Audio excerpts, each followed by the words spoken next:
আমরা জানি না গো আল্লাহ, আমার মুর্শিদ বুখারী জবানে বলেছে ঈদে মিলাদুন নবী সাল্লাল্লাহু স্বয়ং আল্লাহ ফেরেশতা নিয়ে উদযাপন করেন।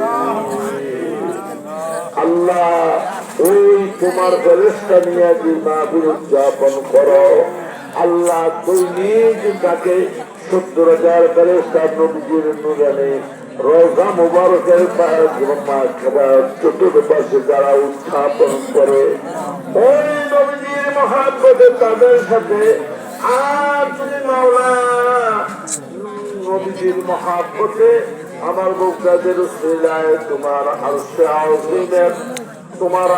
আযীমে এই মাহফিল খানা কবুল করে নাও আল্লাহ। এর হাদিয়া গুলি নূর নবীজির নূরের হকে কবুল করে নাও আল্লাহ। এর হাদিয়া এমনি আকা আল্লাহ আকায় মাওলা তাজদারে মদিনা সরকার মুজাসসাম মুরসালিন হায়াতুন নবী নূর নবীজির